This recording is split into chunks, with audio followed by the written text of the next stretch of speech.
vais peut-être dire une connerie, mais c'est peut-être la première ou l'une des premières à utiliser l'influence pour tes clients et tes... Je t'envoie un sweat, Ouais, t'as envie de le poster, tu le postes, t'as envie de le mettre, tu le postes, t'as envie de faire une story avec, tu le fais, mais moi je n'ai rien à t'imposer. Aujourd'hui on a des vrais chiffres. ouais. Et moi je dis à mes clients, c'est top d'aller vers des KOL ou vers de la micro-nano, parce que l'influenceuse de base qui a des millions de followers, bah quelquefois... c'est pas pour autant que la marque elle est bien, parce que en Parce qu'il n'y fait a pas de règle en plus, ton hein. message Ça il est peut, ça dilué. peut, ça peut flopper et là on n'est pas remboursé, quoi. Eh ben écoute, merci à Oui, toi en tout cas d'être là, ça fait plaisir. bah ouais. Déjà on était en train de discuter, on était parti tambour battant On là en débriefait off. là, ça y est. On était directement parti sur les PR, sur l'influence. Et du coup, d'un coup, on nous a fait un petit signe en mode ça rec. Ça y est, Donc on du y coup, va. on est parti. Écoute, Johanna, ce que je te propose, parce que dress code est très connu, mais toi peut-être un peu moins parce que c'était un choix, je pense, et tu vas peut-être nous l'expliquer, Mmh. mais c'était peut-être un choix de pas te mettre forcément trop dans la lumière. Et là, je sens que tu dis plus oui maintenant aux sollicitudes comme celle que tu as eue avec moi pour venir parler de ton expérience et parler de ta vision du marketing, de l'influence, des relations publiques, des relations de presse au monde. Écoute, merci à toi d'être là. Est-ce que Bah, tu peux te... merci de me recevoir déjà. Ouais, très cool. Est-ce que tu peux peut-être voilà, te présenter avec tes propres mots pour les auditrices et les auditeurs qui ne te connaîtraient pas? Alors, donc je suis Johanna Sebag, donc j'ai fondé Dresscode il y a maintenant à peu près 18 ans, en août 2005. Très belle aventure et qui me fait vibrer tous les jours, parce que tous les jours il y a des nouvelles choses, il y a toujours une montée d'adrénaline. Et voilà, j'ai 3 enfants et c'est mon 4e enfant, Dresscode. Ok. Donc, je te raconte un peu Franchement, le... je pense en fait, ouais, en intro, sans faire encore une fois, l'idée, c'est pas de faire le côté Wikipédia, comme peut-être font certains podcasts. Non. Moi, ce que j'ai envie, c'est très vite, on rentre dans le vif du sujet et surtout en fait de ta vision, parce que tu es l'une des peut-être des top 3 experts, si ce n'est l'experte en France sur la partie influence, que si je vais peut-être dire une connerie, mais tu peut-être la première ou l'une des premières à utiliser l'influence pour tes clients et tes Oui, parce clientes. qu'en fait, quand j'ai monté Dresscode, c'était vraiment que de la presse tradie. Ouais. Donc, on était vraiment sur la presse offline, de la radio et de la télé. Et en fait, très vite, on n'était que sur du product placement. Donc, c'était dans un Elle, un Madame Figaro, les gros médias, enfin les gros magazines tradis.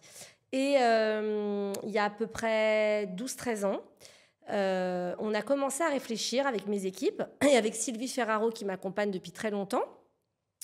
Et elle m'a dit, c'est un peu dommage qu'on n'ait pas une strate, un peu une vision globale et qu'on soit trop stricto placement de produits. Donc on a commencé à monter le secteur marketing, com, avec justement une vraie stratégie, des prétextes de com et comment on tire le fil de nos actions et qu'on ne soit pas simplement un pantalon rouge, mais c'est quoi l'histoire de ce pantalon rouge? Donc il a fallu créer des prétextes et on a monté vraiment une vision 360 en dehors du placement de produits. Et très vite, on a eu des blogueuses avec qui on a commencé à bosser et on s'est dit, mais il faut absolument monter un département influence. Donc, qui était à la base les blogueuses, comme le blog de Betty, la revue de Kenza, c'était vraiment Delphine Desneiges, tout ça, Marie-Louve Pink. C'est ça que c'est c'était... marrant parce qu'on les appelait blogueuses en fait. C'est ça que On maintenant les utiliser appelait, ce il y mot. avait un blog surtout, Ouais. elle créait des blogs et maintenant que- il y a des vlogs. Et même le début d'Instagram, on les appelait encore blogueuses en fait Exactement. quoi. Et du coup, la genèse de ça, ça a été vraiment ces filles-là. Et moi, j'ai tout de suite, j'ai dîné avec Adenora l'autre fois et on se rappelait les débuts Bordelaise. bordelaises. T'imagines, alors juste pour l'anecdote, excuse-moi, je me permets, quand j'ai commencé à bosser dans une petite boîte à l'époque qui s'appelait mydesign.com, c'est là que j'ai découvert le monde du travail, le textile personnalisé Ouais. et autres. Il y a une petite stagiaire un jour qui est arrivée.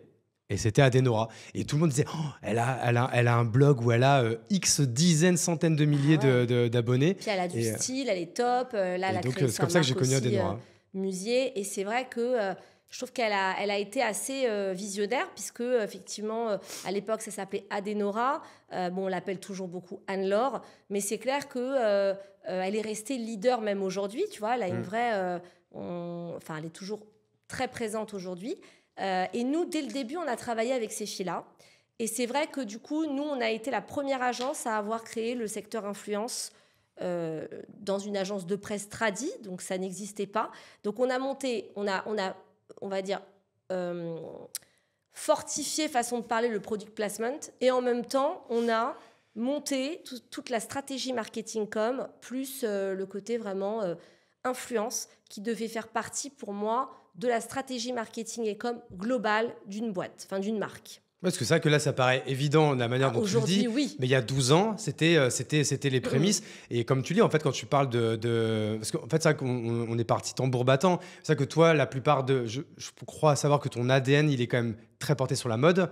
Donc, si je dis des bêtises, tes clients, c'est des petites marques comme Cézanne, comme Mage. Il y en a d'autres. Tu as travaillé pour Etam aussi, je crois. Je travaille toujours pour Etam. Je te laisse d'ailleurs donner. Mage, ça fait 25 ans. Nous, c'est vrai que chez Dresscode, on a un truc, c'est la fidélité. Pourquoi ? Parce qu'on sait se réinventer et on se challenge avec les marques et on grandit avec les marques et on s'adapte au marché. Ouais. C'est surtout ça qui est fort, je pense, parce qu'en fait, on a su se réinventer en, bien sûr, se remettant beaucoup en question, en brainstormant avec les équipes, parce que Dresscode, avant tout, c'est une team, je ne suis pas seule, je suis très bien accompagnée, et c'est vrai que de ça, on voit les forces et les faiblesses. Et on se remet en question tous les jours, et on se dit, qu'est-ce qu'on pourrait faire encore pour être encore mieux, pour que c'est même pas meilleur sur le marché, c'est meilleur pour nos marques. Parce qu'avant tout, on doit vraiment tous les jours être meilleur, en fin de compte, oui, pour nos marques. Et du coup, en fait, donc on parle d'un temps là, du coup, il y a 12 ans. Moi, je me rappelle, c'est le moment où je commençais à entreprendre. Donc, en effet, 2010, je pense que Instagram existe déjà, mais on n'y est pas encore dessus. Je crois que moi, j'ai dû m'ouvrir un compte, tu vois, en 2012, un truc comme ça. Ouais, mais c'est ça, c'était pas encore... Il y avait Facebook à l'époque. Il y avait Facebook, alors ça, pour le coup, on est... vraiment, le premier on était vraiment dessus, quoi. Ouais. Et en effet, ces nanas-là avaient aussi des pages fans sur Facebook, et elles avaient des dizaines, des centaines de milliers d'abonnés. C'était incroyable. Il y en avait peu. Et en plus, c'était un temps où, aujourd'hui, par exemple, que ce soit sur les LinkedIn, Insta ou autres, quand tu postes, tu as peut-être 10% de ta communauté qui te voit. À l'époque, c'était beaucoup plus que 10%. Donc, une Adenora qui avait, je vais dire peut-être une énorme connerie, mais qui avait peut-être, 200 000 abonnés, quand elle faisait un post, il y avait 100 000 personnes qui voyaient le post, quoi. C'est ça qui était fou, quoi. Et la communauté était très engagée aussi. Ouais. On arrivait bien, c'est différent, parce qu'aujourd'hui, c'est quand même très saturé. Donc, c'est vrai qu'il y avait une place quand même qui était... Et nous, ce qui nous a donné envie de nous ouvrir à l'influence et au digital, c'est surtout Cézanne, qui a été la première marque Figital. Elle a révolutionné les modes de conso. Moi, j'ai la chance de travailler avec elle, ça fait 12 ans. Ouais, et c'est vrai que... Juste à côté. Exactement. Et je suis à la genèse de tout avec Morgane, qui est une femme géniale, qui a été vraiment aussi très visionnaire et précurseuse. Et ça nous a donné envie de nous ouvrir à l'influence, puisque en fait, l'un ne va pas sans l'autre, finalement. Clairement. Parce que toi, du coup, avant de prendre un peu ce virage, mais encore une fois, qui n'est pas un virage à 180 degrés, parce que tu fais la presse écrite, la télé, la radio, c'est toujours des leviers que vous utilisez aujourd'hui. Mais en fait, pour que les gens comprennent, c'est qu'à l'époque, tu avais des clients comme Mage, par exemple. Votre travail, c'était de faire en sorte, je caricature, que les produits Mage soient mis en avant dans la presse. Tu parlais de Madame Figaro, Elle, ce genre de magazine. La genèse des choses, oui, c'est ça. Alors, la petite anecdote sympa. Vas-y. Jeune attachée de presse, donc je travaillais chez une dame que j'aime beaucoup qui s'appelle Annette Josso. Et en fait, elle m'a donné la chance de faire ce métier et de m'épanouir sans me donner vraiment les clés, parce que je me suis retrouvée toute seule, assez jeune, face à moi-même, en fait, pour avancer. Et ça m'a beaucoup appris. Et donc, je sillonnais à l'époque la rue Saint-Denis, parce que c'était vraiment... il y avait les meilleures marques qui sortaient de là à l'époque. Aujourd'hui, c'est plus ce que c'était, mais à l'époque, c'était un vivier de marques incroyable. C'est dans le 18e, non? C'est là, dans le 2e, dans le Sentier. Une connerie, oui. C'est là. Oui, c'est à côté, oui. Exactement. Et alors, du coup, je vois un petit immeuble en fond de cour et je vois une jupe de cow-boy avec un chapeau de cow-boy et avec une icono sur l'étiquette assez intéressante. Et je me dis, tiens, on voit pas ça vraiment... j'ai pas vu ce genre de marque. Et j'avais un thème western pour le Biba à l'époque. Et j'aurais peut-être pas fait ça aujourd'hui, parce que je pense pas que... Voilà. Et donc, du coup, je vois le frère de Judith, Simon, devant la porte. Et je lui dis, écoutez, voilà, j'ai un thème western pour le Biba. Et à l'époque, le mensuel, c'est toujours le cas, il fallait au moins 3 mois le temps que ça sorte, en fait. Ouais. Et du coup, donc 3 mois avant, je dis, est-ce que vous pourriez me prêter cette jupe ? Il me regarde un peu, non mais qu'est-ce qu'elle a, elle, un peu. Et du coup, je lui prends la jupe, il me demande un chèque de caution. Et je lui donne le chèque de caution, je prends la jupe et je l'envoie au Biba. Maintenant, je ne m'occupais pas du tout de cette marque en vrai. Donc, qui était Mage, bien sûr, à l'époque. Mais pas connu encore. Pas connu. Et 3 mois après, donc ça a été shooté, je ramène le magazine, la jupe. Et là, je vais le voir et il me dit « Ah ouais, toi, t'es une pièce de collection, il faut que je te présente à ma sœur. » Et l'histoire de Mage a démarré comme ça et c'est une histoire qui dure depuis 25 ans. Une fidélité incroyable et surtout, encore une fois, on a su se challenger l'un avec l'autre, en fait. C'est un peu ça, c'est qu'on a grandi ensemble. C'est ça. Et donc, en fait, aujourd'hui, comment tu... Parce que de base, quand tu montes Dress Code, c'est une boîte de PR, très ancrée marque de mode. Maintenant, ce serait quoi la tagline? Comment tu définis Dress Code? Comment tu présentes Dress Code à tes interlocutrices et tes interlocuteurs? Déjà, aujourd'hui, c'est une agence référente sur le marché.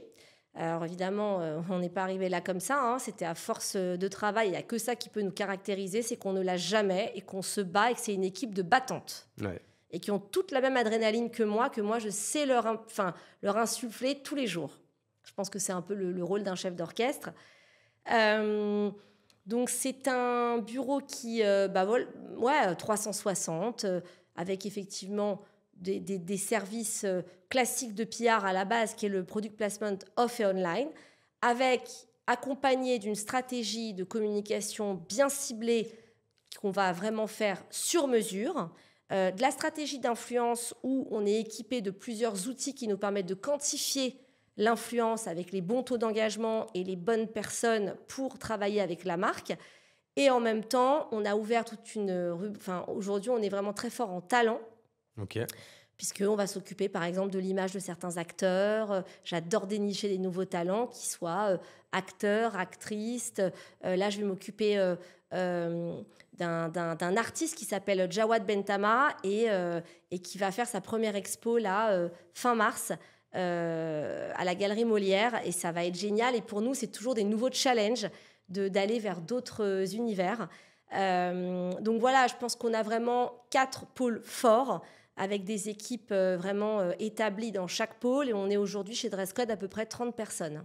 Ok, alors en fait, ça veut dire que maintenant, en fait, ce métier que vous savez faire par cœur depuis une vingtaine d'années pour les marques de mode, maintenant, en fait, tu dis, en fait, cette stratégie-là, on peut l'adapter à un ou une artiste, en fait. Exactement, c'est le même travail, en fin de compte. Voilà. Okay. De faire une cover pour un acteur, comme j'ai fait avec Benoît Magimel dans Vanity Fair, ou de mettre en avant un artiste, notamment qui vient de New York et qui a vraiment ce côté américain Paris. Moi, je trouve ça hyper intéressant, justement, de le travailler. Comme j'adore travailler aujourd'hui des marques de beauté, des marques de lifestyle. Je voudrais vraiment encore plus m'ouvrir parce que pour moi, quand on est une bonne PR, on sait l'adapter à tous les secteurs. Ouais, et moi, un des sujets, quand j'ai préparé cet épisode, dont je voulais vraiment parler, c'était en fait ta vision de la micro et de la nano-influence, puisque c'est quelque chose qui, moi, me parle beaucoup. Alors, moi, sans parler de moi, parce que ce n'est pas le but aujourd'hui, mais moi, en fait, j'essaie de faire un peu le même travail que vous,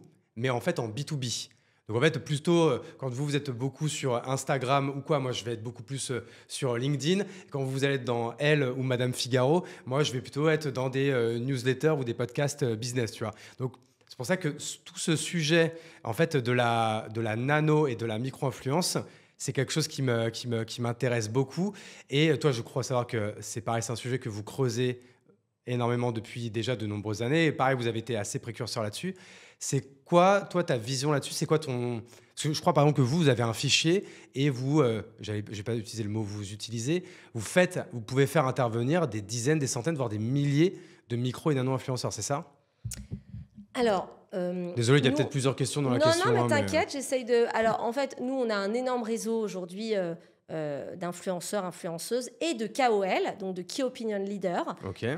Puisqu'aujourd'hui, toi, tu peux être KOL, moi, je peux être KOL parce qu'on a un métier, mais on va, pas, de par notre métier, influencer quelque chose et une opinion. Okay. Et ça, je pense que c'est hyper important. Donc, on a pas mal de KOL autour de nous et en même temps, de l'influenceuse de base, bien sûr, ça, c'est important. Et aujourd'hui, nous, on travaille beaucoup de l'organique et de paid. Bon, après, toutes les nouvelles lois sur l'influence, etc., qui encouragent un petit peu moins l'organique. Mais nous, on essaye aussi que les filles, elles aiment une marque quand même et qu'elle soit pas juste un porte-manteau. On essaye aussi qu'il y ait une espèce de valeur aussi, qu'elles aiment la marque pour laquelle elles bossent et que elles mettent un pull et qu'elles aiment ce look, elles aiment cette jupe, elles aiment cet ADN de marque. Et c'est ça qui est hyper important. Donc oui, je crois beaucoup à la micro et à la nano. Parce que... On peut définir micro et nano par rapport en termes peut-être de KPI. Enfin, je sais pas, par exemple, on démarre à quoi? Par exemple, si on prend Instagram, à partir de 10 000 abonnés, on est nano? Même 5-10K, j'ai envie de te dire. Moi, j'adore ces profils-là. Ouais. Parce que finalement, ces profils-là, en reach, c'est ce qui va vraiment... On va sentir une vraie différence. Moi-même, tu vois, si je regarde une fille... qui est entrepreneuse et puis elle va poster un truc ou elle va dire voilà j'aime ça, j'ai envie de me mettre cette crème, quelquefois ça m'arrive de me dire oh là là c'est peut-être bien, j'aime bien cette fille donc je vais regarder ce qu'elle va faire. Et c'est le lot aujourd'hui c'est comme ça que sont nés les réseaux sociaux finalement, et c'est comme ça qu'une fille peut être prescriptrice et développer quelque chose. Donc oui, il y a des petits profils qui peuvent nous permettre justement d'aller toucher exactement la communauté qu'on veut toucher. Par exemple, toi, moi, c'est ma vision, mais est-ce que tu es d'accord avec moi? Moi, par exemple, je préfère utiliser 10 profils à 10 000 qu'un seul profil à 100 000. Ah, moi, je suis totalement d'accord avec toi. Et souvent, les 10 profils à 10 000 seront moins chers que le profil à 100 000. Exactement. Une fille qui a 2, 3 millions, 4 millions, quelquefois, elle a un taux d'engagement qui est vraiment très, très bas. Et nous, on est outillés de Call Square, qui est un outil justement pour calculer justement l'engagement. Et la qualité du reach. Et la qualité du reach. Et est-ce que c'est des vrais followers? Est-ce que ça touche l'homme, la femme, quel pays, etc. Est-ce que c'est une marque qui va toucher plus la cible masculine, féminine? Donc voilà, c'est ça qui est important. Et c'est vrai qu'avant, c'était un peu... l'influence n'était pas quantifiée. Donc ça qui était difficile à analyser. Aujourd'hui, on a des vrais chiffres. Ouais. Et moi, je dis à mes clients, c'est top d'aller vers des KOL ou vers de la micro-nano, parce que l'influenceuse de base qui a des millions de followers, quelquefois, c'est pas pour autant que la marque, elle est bien... Parce qu'il n'y a pas de règle en plus. Ton message, ça peut flopper et là, on n'est pas remboursé, quoi. Et ton message est dilué. Ouais, c'est ça. Voilà. Ok, donc toi, vous avez un gros pôle, je suppose, ce que tu as utilisé ce mot-là tout à l'heure, donc je suppose que c'est la sémantique que vous utilisez en interne, qui gère et qui trouve et qui gère les talents, du coup.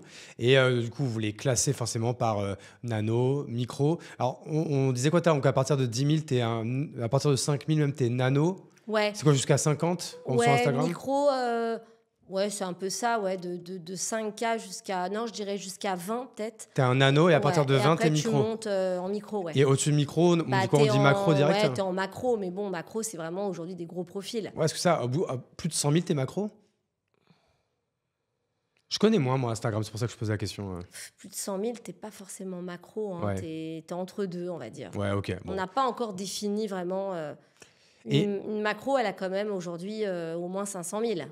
Parce que du coup, pareil, je me rends pas compte. Donc, si on prend les nanos et les micros, aujourd'hui, c'est quoi déjà, qu'est-ce qu'on vend? On vend des placements de produits dans des stories ou elles font également des posts en Reels? C'est quoi le mieux? C'est quoi toi, ton conseil là-dessus? Alors, ça dépend. Nous, on essaye de faire... Alors, quand t'envoies en organique, c'est toi et ta chance. Ça veut dire quoi en organique? T'envoies un produit. Exemple, je t'envoie un sweat. Ouais. T'as envie de le poster, tu le postes. T'as envie de le mettre, tu le postes. T'as envie de faire une story avec, tu le fais. Mais moi, je n'ai rien à t'imposer. Et tu me payes pas, cool, juste je garde le sweat. Après, quand c'est des bijoux, forcément, qui valent de la valeur ou un truc qui a de la valeur, implicitement, tu peux demander finalement, est-ce que tu peux me faire un post? Est-ce que tu peux me faire 2 stories? Est-ce que tu peux me faire un Reels, etc. Tu le demandes avant de l'envoyer, quoi. Exactement. Et puis, si la fille, elle se sent en adéquation avec la marque, elle a une affinité, si elle n'a pas d'affinité, il y en a qui disent très bien, écoute, moi, ça ne m'intéresse pas et ça nous arrive, je préfère pas vous prendre pour prendre. Et c'est ce qui se passe beaucoup en ce moment. Elles ne veulent pas prendre pour prendre parce qu'il y en a certaines elles sont tellement... elles reçoivent des trucs tous les jours. Donc, elles se permettent de nous dire... que ça va pas. Parce que la plupart sont honnêtes en plus. Exactement. On avait eu cette discussion avec une entrepreneuse qui s'appelle Carole, qui est la CEO d'une marque de couches qui s'appelle June, et qui est elle-même aussi de l'autre côté, qui est elle-même créatrice de contenu, même voire influenceuse, et qui me dit, voilà, on avait un gros sujet là-dessus sur l'influence, elle disait, mais heureusement, 95% des nanas, elles sont cool, c'est pas des nanas malhonnêtes, voilà, qui disent envoyez-moi, et puis qui te renvoient jamais l'appareil, quoi.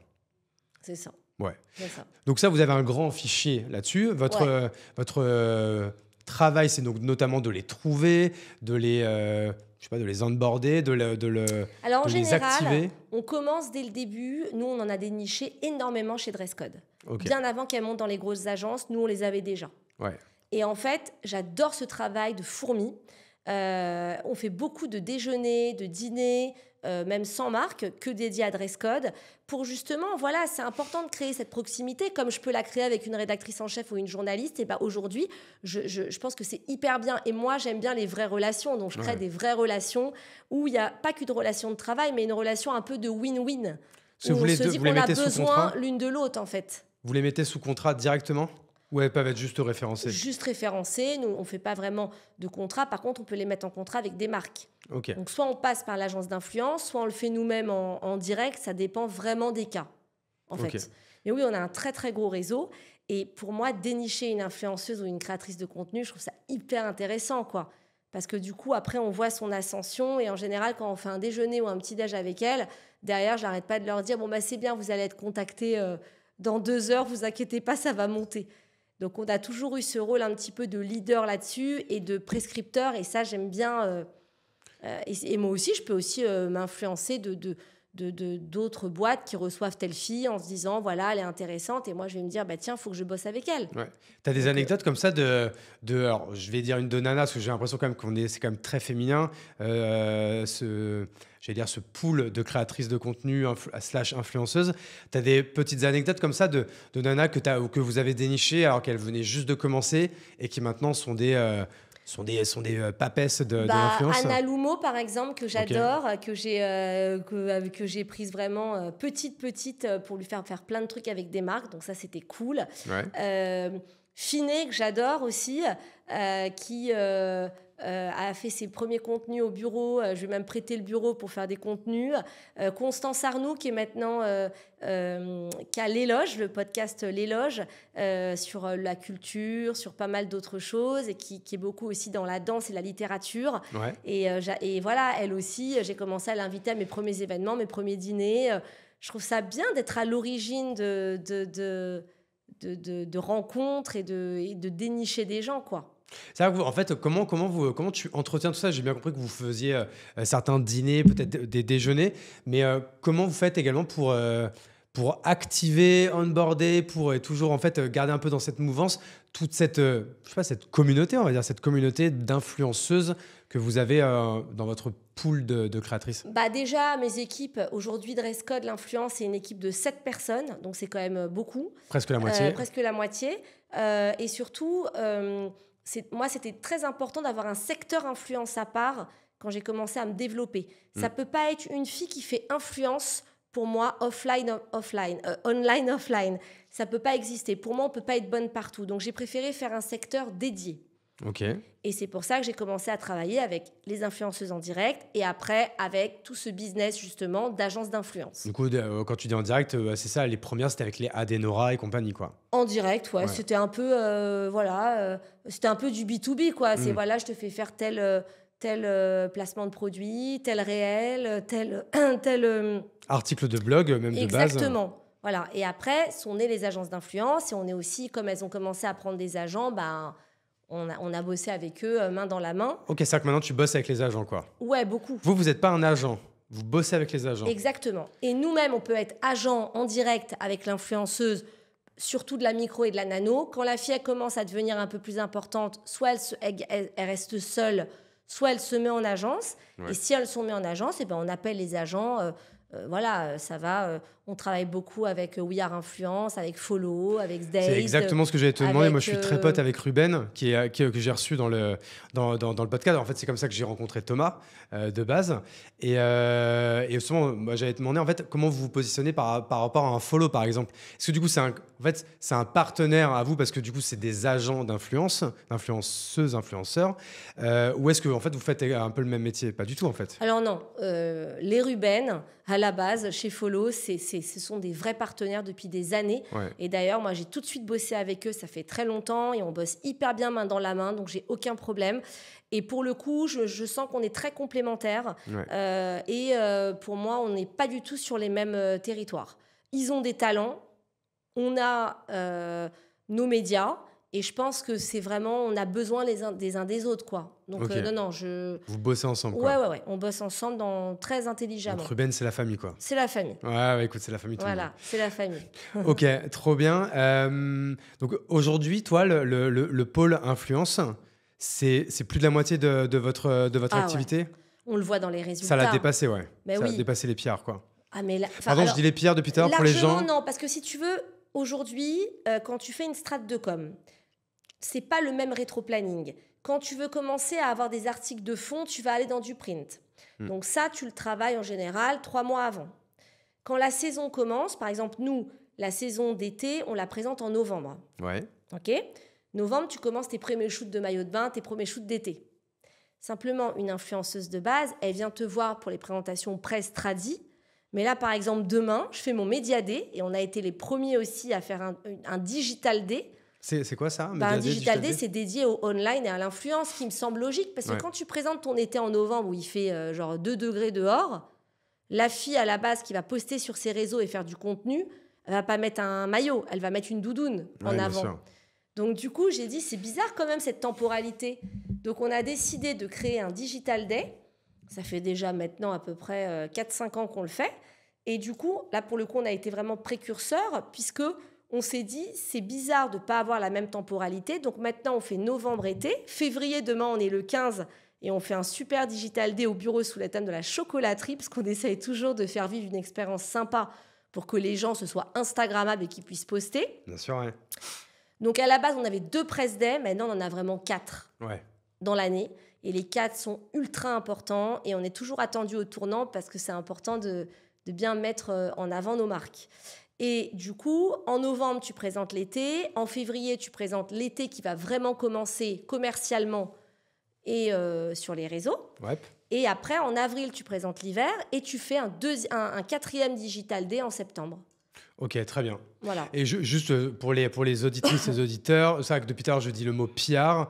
PR, c'est les public relations, les relations presse, quoi, grosso modo. Press relations, public relations. Que les gens comprennent un peu tout le vocabulaire. Parce que c'est ça que ma mère, qui écoute le podcast, me dit, je comprends un mot sur 2 de ce que tu dis, donc essaye de définir. Là, on détaille. Voilà. Donc j'essaye de définir quand il y a un peu des petits éléments de langage de ce monde qui est le nôtre, j'essaie de les définir.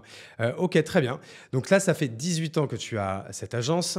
Je suppose que c'est pas fait pour s'arrêter. Est-ce que tu as déjà été, est-ce que tu as des anecdotes comme ça? Est-ce que tu as déjà été approché par des grands groupes pour faire du M&A, pour vous manger, quoi, je sais pas comment on va redire ça, pour vous racheter, et par exemple des grands groupes, les grands groupes médias 360 qui voulaient avoir justement cette branche influence que vous avez masterisée dès le départ. Alors j'ai pu être approchée, il y a eu quelques discussions.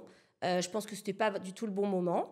Mais alors, moi, je pense que je suis bonne, enfin, en tout cas, je pense être bonne dans mon domaine et que je pense que dans le domaine de l'influence, ça va tellement vite que si je dois avoir des partenaires, même si j'ai toujours été seule à bord avec des gens dans mes équipes qui sont hyper fidèles depuis des années, qui sont mes vrais bras droits, mais si je suis approchée par d'autres partenaires qui sont très bon dans d'autres domaines dans lesquels moi je n'excelle pas, j'aurais pas de souci à créer, faire rentrer soit un fonds, soit faire rentrer un nouveau partenaire dans la boîte qui a cette expertise digitale. Pourquoi pas? Moi je dis, il faut jamais dire jamais. Et pour grandir, il faut avoir l'intelligence de se dire qu'il faut qu'on puisse finalement partager nos forces et unir nos forces pour que ça monte. Ok. Voilà. Et toi, du coup, qui a été l'une des premières à te lancer dans ce monde de l'influence, donc en fait, encore une fois, un monde de l'influence où il n'y avait pas Instagram, donc c'est quand même vraiment au tout début. Tu as dû donc forcément voir après arriver, se monter les uns après les autres, toutes ces boîtes d'influence qu'on ne sera même pas obligé de nommer. Alors après, il y a eu l'essor de la télé-réalité, de tous ces placements de produits, ces influenceuses et influenceurs qui en sont nés. Ça, j'aime pas. Du coup, j'allais te demander, alors ça le mérite d'être là, mais c'est quoi du coup, est-ce que vous êtes même parlé avec ces gens-là? Est-ce que tu les connaissais? C'est quoi ta vision de tout ce que ces gens ont Non. fait? Alors, moi, pas du tout. Moi, je veux rester sur un côté mode premium, la mode contemporaine du marché, Ouais. qui marche très bien, comme dans des Vanessa Bruno, des Cézanne, des Maje, etc. Qui sont tous tes clients, voilà. Qui sont toujours mes clients et qui, je trouve, ont besoin d'une image très premium. Moi, la télé-réalité, c'est quelque chose que je n'aime pas trop. C'est vrai que ça fait du business, c'est vrai que ça fait du placement de produits qui marche bien. Mais moi, c'est pas comme ça que je monte une marque et que je pense qu'une marque a besoin de commercial et d'image. Et quand on met trop de télé-réalité, pour remonter l'image derrière, c'est un peu difficile. Donc notre métier, c'est de jauger le bon talent qu'il va porter. On sait très bien que c'est des filles beaucoup plus commerciales qui vont marcher et qui vont faire du reach. Ouais. Et il y en a quand même très peu qui transforment. Et franchement, je préfère aller vers ces filles-là et faire de l'image en même temps qui ne vont pas impacter l'image et faire un bon combo entre les deux. Pour moi, la télé-réalité, c'est toujours ce que je ne suis pas fan. Alors, tout ce qui est Miss France, tout ça, il y en a des super bien. On n'a qu'à voir Iris, on n'a qu'à voir Laurie Tillman. Je trouve que vraiment, elles ont un bon Flora Coquerel. Mais Ils ont une super image en plus, ouais. Voilà, c'est ça. Mais pas Mariva Galanter, tout ça, qui sont des super filles. Donc toi, tu as travaillé avec toutes ces nanas-là, par exemple? Exactement. Ok. Ouais, je fais souvent des choses avec elles, des contrats. Nous, on deal vraiment tout ce qu'on veut avec ces filles-là, que ce soit des réels, des combien de postes. Nous, on est là vraiment pour être la garante quand il y a de l'argent et du business. On va dire, voilà, on veut tant de stories, tant de postes et tant de réels. Il y a aussi un truc qui est sympa, c'est de leur demander de faire la DA aussi. Quand c'est des filles qui sont très artistiques, comme par exemple J'aime tout chez toi. C'est un duo créatif très artistique qui sont créateurs de contenu, mais qui peuvent créer leur propre contenu. Okay. Et ça, j'adore. Je trouve ça bien aussi de leur laisser un peu le libre arbitre sur quand tu vas dire c'est quoi pour toi, aujourd'hui c'est la Saint-Valentin, c'est quoi pour toi la Saint-Valentin? Un peu commercial, ceci dit. C'était peut-être pas le bon exemple. Alors comment tu vas traduire la Saint-Valentin? Et ce sera pas la même chose d'une fille à l'autre ou d'un duo créatif à l'autre. Et je trouve que ça, c'est génial pour les marques de voir comment la personne, elle le traduit, en fait. Voilà. Mais je pense que quand on a envie de travailler des designers, j'ai des très belles marques de joaillerie comme Tiffany & Co, on peut pas se permettre d'aller vers... en fait, c'est juste que voilà, en fait, vous étiez, forcément, vous les regardiez parce que c'était un peu dans le même monde que vous. Exactement. Mais vous étiez quand même pas du tout sur les mêmes clients, pas du tout sur les mêmes positionnements ou quoi. Par exemple, les talents de follow, je travaille beaucoup avec eux parce qu'il y a quand même une image quand même assez premium des talents qu'ils ont, même dans le commercial. Et il y a d'autres talents, Days par exemple, c'est des talents très images avec qui je bosse beaucoup et que j'adore. Et c'est ça, une Chloé Le Carreux, par exemple, est super. Une Mara Lafontaine, j'adore. C'est pas forcément c'est pas du commercial, mais elles impactent quelque chose et elles véhiculent quelque chose. Et moi, c'est ça qui me plaît aujourd'hui. Okay. C'est surtout ça. Moi, je me rends pas compte, en fait, comme moi, je suis pas du tout dans cet univers B2C, je me rends pas compte du tout des prix. Toi, par exemple, on va sans donner de nom, ça va être quoi, par exemple, le prix des stories le plus cher avec tes influenceuses peut-être les plus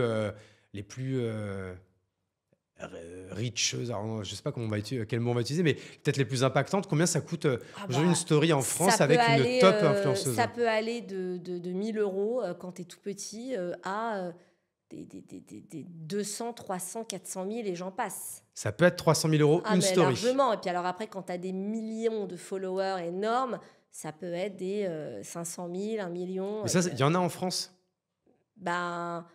Alors ça dépend. Si tu es des talents, si tu es chanteuse, tu es rappeuse dans le monde du rap ou dans le monde de la célébrité, ça peut monter très très haut les deals. Parce qu'un acteur, tu prends un Timothée Chalamet, tu prends tout ça, forcément que s'il fait une campagne avec une marque, ça va être très très cher. Mais ça reste un KOL, il n'est pas influenceur, mais il est leader d'opinion. Oui. Par son métier, il véhicule quelque chose. À l'époque, les toutes premières campagnes que moi j'avais fait avec des maisons, c'était simplement des acteurs ou des actrices. Tu prends par exemple une Julia Roberts, ça monte à des millions d'euros. Oui. Aujourd'hui, on a de l'influence. Une influenceuse, elle ne va pas monter à des millions d'euros. Et encore, aux États-Unis, si. Oui. Tu vois, tu Genre prends une Kelly- les sœurs Kardashian ou Kylie, quoi. voilà, les Kardashian, Kylie Jenner, Bella Hadid, Gigi Hadid, oui, ça monte très haut. Tu prends Justin Bieber et sa femme, oui, ça monte. Ou tu prends Brooklyn Beckham et sa femme, Nicole, ça monte. Oui. Mais là, on parle vraiment en France stricto. Je pense qu'on peut monter sur des deals à 100 000, 200 000, 300 000 sur certaines. Ouais. Toi, t'en as déjà fait, Ouais, bien sur sûr, ces bien prix-là, sûr. ouais. Mais on va dire qu'un deal, en général, il va de 5K dans la normalité à 20K. Ça, c'est un peu, voilà, c'est la normalité. C'est la normalité. Ce qui est déjà super. Ce qui est génial. Franchement, Et t'es attends, parce que la personne qui dépense 5K par fille, il faut qu'il y ait un retour. Et des fois, c'est le cas, des fois, c'est pas le cas. C'est pour vrai. ça que c'est assez controversé. Et puis, pareil, tu as un client qui va me dire, alors moi, j'ai fait un jeu concours avec une fille, ça m'a fait cartonner, j'ai grave vendu derrière. Et puis derrière, tu peux faire un jeu concours avec la même fille dans une autre marque, elle n'aura pas du tout le même impact. Oui. Alors on va nous dire, mais ça a marché pourtant avec l'autre marque. Oui, mais c'est peut-être pas le même ADN et puis il n'y avait peut-être pas assez d'affinité. Ouais. Donc ça dépend de la communauté et c'est pour ça que le travail qu'on fait sur mesure sur l'influence, il est hyper important parce qu'on fait un travail de fourmi pour essayer que la marque soit vraiment, la fille qu'on prend soit en adéquation avec la marque. Et comment tu fais ça quand de temps en temps, les résultats ne sont pas ceux qui pouvaient être espérés ou escomptés comment on s'en sort de ça par rapport à un annonceur on propose autre chose, un peu en mode cadeau ou quoi ou quand ça arrive, je sais pas, est-ce qu'il y a quelque chose où non, c'est le jeu, c'est tout, ça marche pas à tous les coups Bah, c'est comme ça. Tu peux rien faire, en fait. Parce que j'ai la même chose, moi, en B2B. Et c'est vrai que des fois, je leur dis, bon, bah, c'est le tu jeu, peux hein, rien malheureusement. faire. Moi, je sais que, par exemple, Léna, quand tu fais des jeux concours avec elle ou des trucs de marque, derrière, ça marche énormément. T'as déjà travaillé avec elle? Bien sûr. Ça fait des années que je travaille avec Léna. Franchement, je crois que ça a été... On parle de Léna Malouf, Léna oui, Situation. Léna Situation. Moi, ça fait très longtemps que je travaille avec elle, bien avant qu'elle soit à ce niveau-là. Ouais. Ah ouais, bien sûr. Mais après... en général, Léna marche avec tout le monde. Franchement, le retour est très bon. Je pense que c'est ce qui a fait son succès. C'est un cas, en tout cas, elle qui est vraiment là. Et on va dire que c'est vraiment un case à part où tu te dis, elle, quoi qu'il arrive, elle transforme. Ok. C'est pas le cas de tout le monde. Voilà. Et ça peut être le cas pour une marque et une fille, et la même fille avec une marque qui ne marchera pas. Ok. C'est très aléatoire. En termes de channel, vous travaillez essentiellement du coup avec des influenceuses, créatrices qui sont sur Instagram ou vous utilisez également YouTube, Snapchat ou d'autres réseaux? YouTube et TikTok. YouTube et Aujourd'hui, TikTok, les marques, elles veulent vraiment aller vers TikTok parce que déjà, c'est une clientèle qui est plus jeune et ça dépend les marques. Mais alors nous, c'est vrai que dans les marques qu'on a assez premium, elles sont beaucoup plus Insta. Mais TikTok aujourd'hui a quand même une énorme valeur de transfo. Par exemple, je pense à Cassandra. Ah, tu trouves? Ok, ça c'est intéressant, tu vois. Bah, moi, j'ai l'impression que ça fait beaucoup de visibilité, beaucoup d'audience, mais peu de clics et peu de transformations. Alors, si Cassandra Cano, par exemple, qui est très forte sur Insta, elle est hyper forte sur TikTok. Okay. Et elle, par exemple, pareil, elle a commencé à fond sur TikTok. Sur Insta, elle est très bonne aussi. Je crois qu'elle est en millions maintenant. Et pour le coup, en TikTok, elle est même meilleure que sur Insta. Okay, ouais. Donc, elle, c'est encore un cas. Voilà. Et elle est très premium dans les marques qu'elle choisit, comme une Paola Locatelli. C'est pareil. Ouais. Ok, donc TikTok, vous, ça fait combien de temps là que vous bossez beaucoup avec ça? Ça fait après le confinement, 3 ans. Et en fait, parce qu'aujourd'hui, moi, j'avais la sensation que, en fait, sur TikTok, c'était beaucoup plus facile que sur Insta de faire des vues et donc de faire du reach, mais que par contre, c'était des vues et d'une audience qui était bien moins qualifiée que sur Instagram et qui du coup, qui était un peu moins qualitative. Mais est-ce que c'était mon instinct qui me disait ça? Est-ce que je me trompe? Insta est beaucoup plus quali. Ouais, c'est plus communautaire en fait. Moi, par exemple, pour dress code et pour moi, parce que du coup, il faut aussi que j'ai une certaine... je véhicule l'image de dress code, je suis beaucoup plus sur Instagram. Je ne suis pas sur TikTok. TikTok, pour moi, est une audience plus jeune. Sur certaines filles qui peuvent être très quali, mais pas... Pour moi, c'est quand même Instagram qui reste quand même... Et YouTube, je trouve ça bien aussi. Ok. Si tu devais Snapchat, c'est moins mon truc. Ouais, c'est pour ça que j'allais dire. Snapchat, par exemple, ça a été beaucoup fait par les gens de la télé-réalité à une époque qui vendaient justement des snaps ou quoi. Eh ben voilà. Moi, j'avoue que je suis passé un peu à côté. Tu vois, Snap, c'est peut-être le seul réseau que je n'ai pas eu. Sachant qu'en plus, ce qui était cool chez Snap, apparemment, c'était le côté story qui a tout de suite été pris par Instagram. Donc, du coup, en fait, moi, je suis passé un peu au travers de ce réseau-là. Si là, du coup, tu avais en face de toi, tu avais ta petite boule de cristal un peu en mode Madame Irma. Par rapport à toi qui es vraiment dans ce monde-là tous les jours, c'est quoi les signaux faibles que tu pourrais nous donner, ta vision de l'évolution de ce monde de l'influence? Je ne vais pas te demander sur les 5 années à venir, mais au moins là pour 2024 et les mois à venir.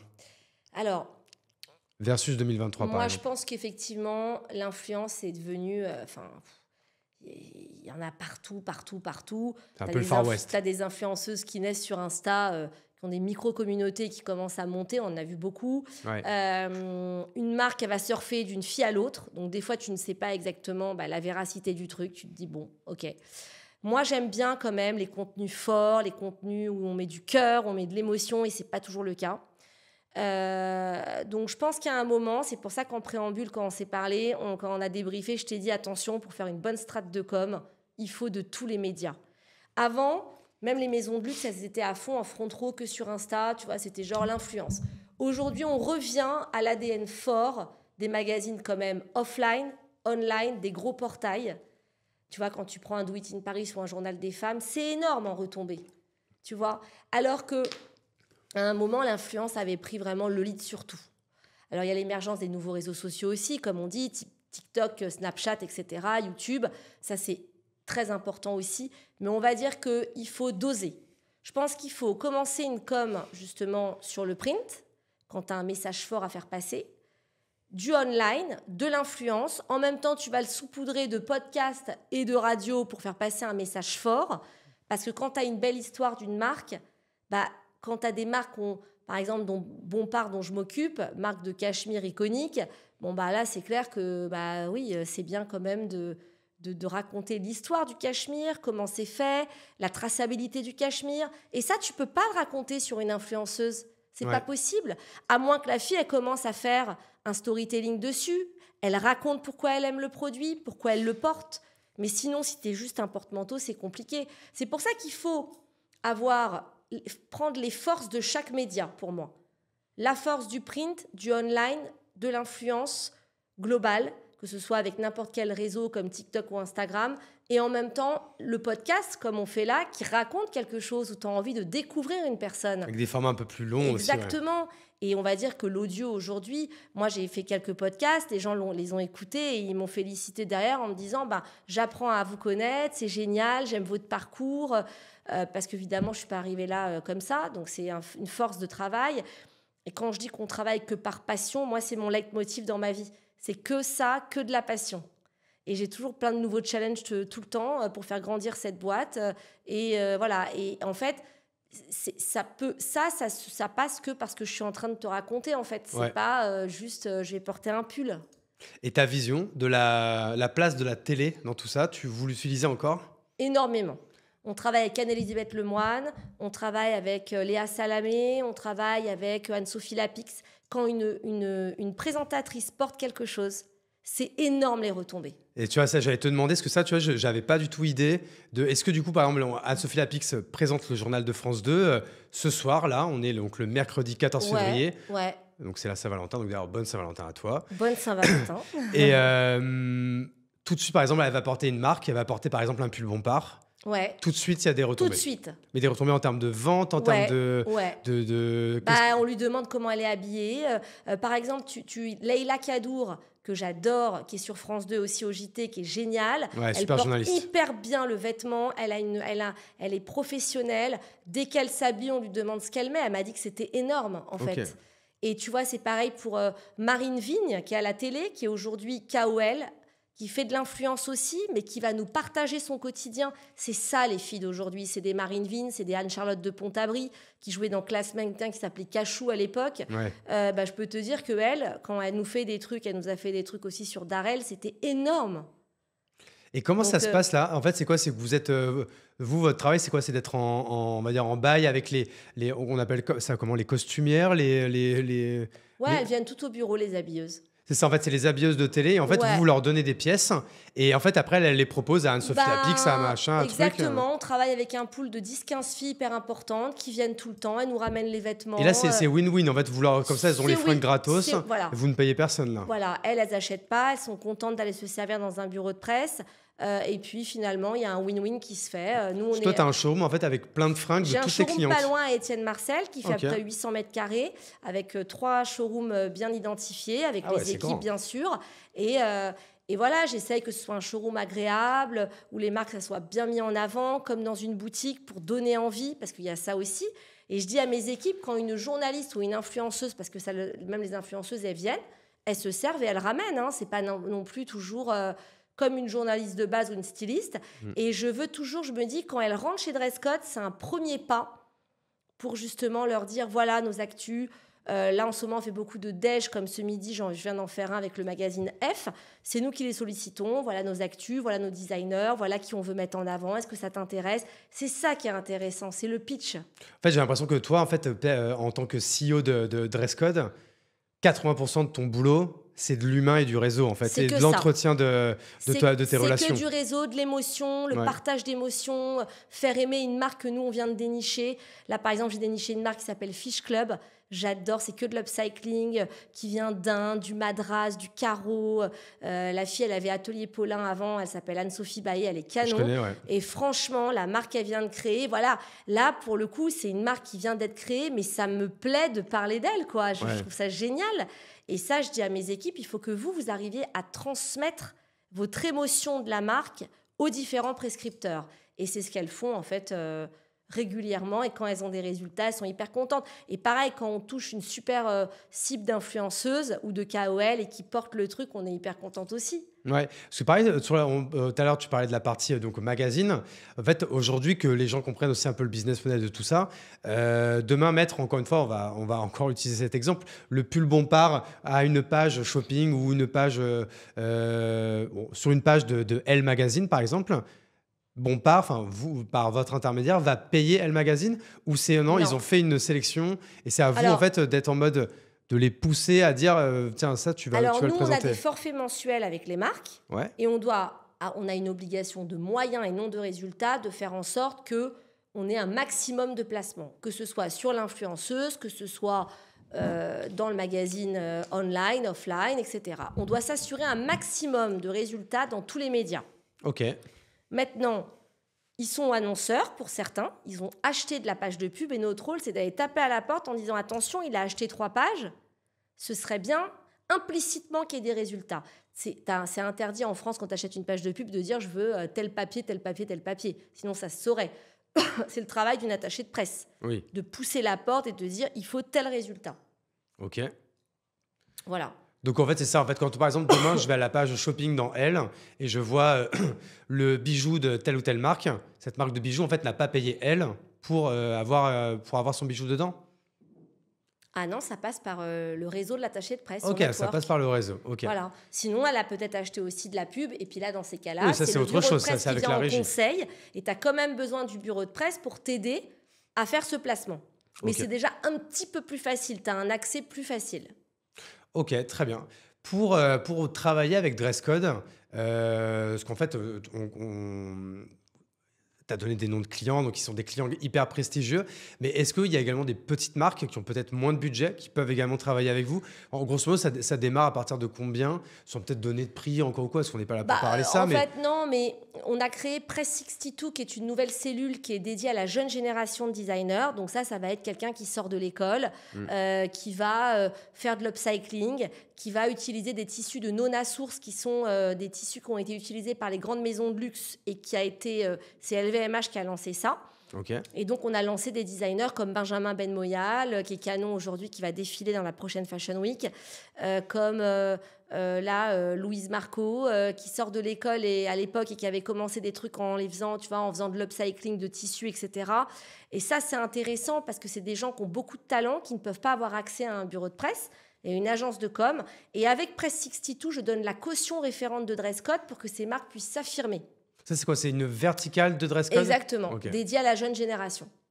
Donc oui, j'adore dénicher des marques. D'ailleurs, là, je fais un showroom pendant la Fashion Week le 27 février au Ritz, qui s'appelle le Ritz Designer. 27 février, le jour de mon anniversaire. Ah, eh ben, viens nous voir au Ritz, comme ça tu verras. Volontiers. Eh ben voilà. Non, je peux pas, je serai en Guadeloupe, pardon. Bon. Mais sinon, je serais venu avec plaisir. Mais je comprends, mais tu as le droit de venir nous voir quand même chez Dresscode. Okay. Mais tu vois, le Ritz, ce qui est intéressant, c'est que je déniche des marques qui ne sont pas forcément chez moi et qui, pendant une journée, ont accès à pas mal de médias. Okay. Et ça, je trouve ça hyper bien de leur donner cette chance de valoriser les choses, de parler de leur marque. Et ça, c'est un truc que je fais depuis 7 ans. Donc, c'est un vrai rendez-vous maintenant, le Ritz.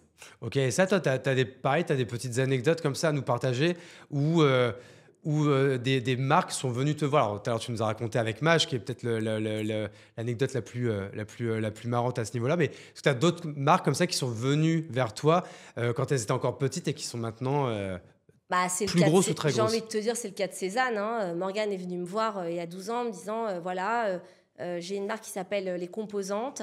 Je compose, j'adore ça. J'ai vendu sur eBay. Aujourd'hui, je lance un suite qui s'appelle La Superbe. J'aimerais que vous m'aidiez à le véhiculer, à avoir du placement de produits dessus.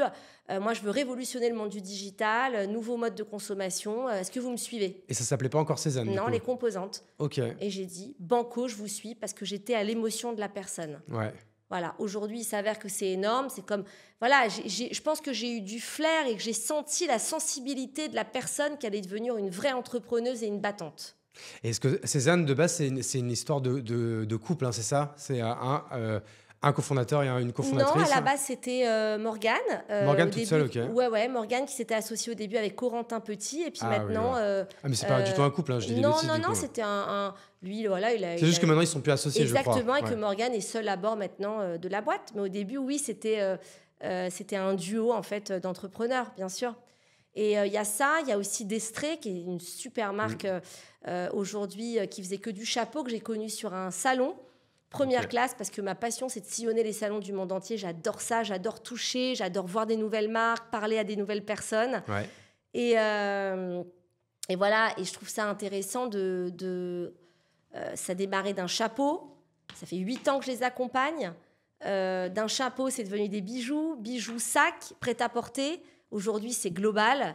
Et je trouve ça super de pouvoir les accompagner depuis 8 ans.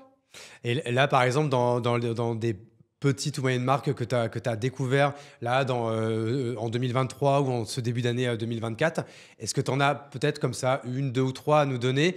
Et comme ça, quand on réécoutera le podcast dans 1 an, 2 ans, 3 ans, on pourra se dire, tu vois, Johanna, elle avait du flair. Moi, j'adore la créatrice Pauline Ducré qui s'appelle Alter Design. J'adore ce qu'elle fait. J'adore Fish Club, justement, que je viens de dénicher, ce côté upcycling de tissu qui est tout fait, tout est fait en Inde. J'adore aussi Romé, qui est une marque de chemise en monoproduit. Elle propose pas mal, elle s'appelle Faustine Dordet. Okay. Ça, c'est des nouvelles marques que j'ai prises et auxquelles je crois beaucoup. Et il y a Clémence Cahu aussi, que j'adore, avec son énorme sac, qui est une styliste à la base du Grazia, du Citizen K et du JDD, qui a monté cette marque. Et c'est des énormes sacs. À la base, elle-même, elle avait du mal à transporter son ordi toute sa vie. Elle s'est dit, je vais me créer un sac. Et du coup, elle le fait en plusieurs, donc petits, grands, moyens. Et c'est génial. Et là, elle va faire une collab avec Paraboot, une collab avec West Paris. Okay. J'aime bien, moi, voir comment les marques grandissent, quoi. C'est génial. Ou même Tressé, qui est une marque que j'accompagne aussi depuis quelques temps, qui fait du lifestyle, de vaisselle, avec du prêt-à-porter. Tout est sur le thème du voyage. Voilà, et c'est bien. Tout ça, c'est des projets qui me plaisent beaucoup et qui me donnent, qui me donnent envie de me battre, quoi. Eh bien, écoute, on réécoutera dans 1 an, dans 2 ans, et on verra où en sont toutes ces belles marques. Une question que je pose à tous mes invités. Si demain, tu devais me mettre en relation avec un entrepreneur ou une entrepreneur, ou encore une fois, un créateur ou une créatrice de contenu, un sportif, une sportive, whatever. Pas forcément une marque. Ouais, voilà, une entrepreneuse. En fait, quelqu'un qui fait. Un ou une doer, quoi. Quelqu'un qui crée des choses. Pour être dans ce fauteuil-là, dans un prochain épisode, ce serait... qui te viendrait à l'esprit comme ça? Là, je te parle de 2 marques qui sont intéressantes, qui sont monogrammes. Beverly Sonego, qui est elle-même faiseuse de seconde main et qui a été vraiment visionnaire dans la seconde main et qui vraiment cartonne, au même titre qu'un Collector Square ou qu'un Vestiaire-Co. Et en même temps, j'ai Lisa Chavy, qui a créé la marque Livy il y a à peu près 6 ans maintenant, 7 ans. Et elle aussi, entrepreneuse, KOL, qui a révolutionné un peu le monde de la lingerie. Donc, je trouve ça intéressant aussi de ouais, ce genre de profil. Et après, j'aime beaucoup certains profils. Alors moi, j'aime beaucoup des KOL comme Élise Goldfarb et Julia Layani. Ah, parce je les connais, ouais. Elles ont une vraie vision, Ouais. très féministe, certes, mais elles ont une vraie vision. Et moi, j'adore. Je les avais connues à l'époque quand elles avaient créé le média Fresh. Ouais, mais elles ont été elles aussi très visionnaires et pour le coup, c'est des battantes avec leurs idées. Donc voilà. Et j'aime bien aussi Cléofina, qui est une influenceuse qui a commencé. Bon, elle avait fait le concours Miss France. Après, elle s'est mise vraiment dans le content. Là, je crois qu'elle va commencer à faire des essais de cinéma. Et elle est elle a une vraie vision. Je la trouve beaucoup d'émotions dans ce qu'elle dégage dans les marques. Et j'aime beaucoup cette fille. Ok. Voilà. Bah écoute, en tout cas, merci pour tous ces noms. J'irai Beaucoup, voir un peu leur travail. Merci beaucoup, en tout cas, Johanna. Merci à toi. D'être venue livrer ton histoire, donner un peu ta vision de l'évolution de l'influence et de toutes ces bonnes pratiques marketing. Ça fait du bien de se rappeler des choses et de parler des stratégies qu'on utilise parce que du coup, ça nous donne encore plus envie de me battre. Et pendant que je te parlais, je me disais « Oh là là, faut que je pense à ça, faut que je pense à ça ». Donc, c'est intéressant quand tu reviens un peu sur le parcours et quand tu reviens sur les pôles et ce que tu fais. Des fois, c'est dur de revenir en arrière et des fois, tu te dis « Putain, on a fait tout ça ». Parce que moi, j'avance tellement tous les jours avec une nouvelle envie que quelquefois, je regarde pas assez en arrière et c'est ce qu'on me dit tout le temps. Mais tu as vu tout le travail accompli et c'est vrai que je vois pas ça comme ça et c'est génial quand tu fais ce raison. retour en arrière. C'est pour ça que c'est un super exercice de faire des podcasts. Ouais, je suis d'accord. Moi aussi, du coup, alors maintenant, je suis plutôt de l'autre côté, mais je dirais que j'ai beaucoup été de l'autre côté. Au début, j'avais très peur d'y aller parce que même si je suis un vrai animal social, j'adore parler avec les gens. Tu me mets dans un bar, il n'y a pas de problème, c'est en 2 minutes, tout le monde est mon meilleur ami. Mais au début, venir dans des podcasts, raconter mon histoire ou quoi, je ne dirais pas que c'était le syndrome de l'imposteur ou quoi, parce que j'ai jamais eu trop ce genre de truc, mais j'étais un peu stressé, tu vois, c'était pas naturel. Et en fait, tu t'en fais un premier, un deuxième, un troisième. Plus ça va, plus tu es à l'aise. Et après, des fois, j'ai même vu certains podcasts où c'était presque... il y avait un effet même psychanalyste sur moi où j'ai pu même reparler d'épisodes qui se sont moins bien passés ou quoi. Et en fait, le fait de parler, de raconter l'histoire, c'est très positif. Ça te fait du bien en fait, de revenir sur ce que tu as fait, ton parcours. Moi, je trouve ça hyper challenging, quoi. Complètement. Donc, du coup, morale aussi de l'histoire. Ouais. Faites des podcasts. Et en tout cas, toutes celles et ceux qui ont écouté jusqu'au bout, merci à vous. J'espère que vous avez bien apprécié cet échange. Si vous êtes sur YouTube, évidemment, likez, abonnez-vous, ça m'aide énormément. Si vous êtes sur les plateformes audio, Spotify, Deezer, Apple Podcast, ça vous prend 1 seconde, c'est gratuit. Mettez 5 étoiles, un petit commentaire. Ça fait toujours plaisir pour mieux référencer le podcast dans cette jungle qu'est l'univers du podcast business, notamment. Moi, je vais te souhaiter une bonne fin de journée. Merci encore. Toi aussi, et merci beaucoup en tout cas. Et à très bientôt à tous dans le podcast La Chapelle Radio.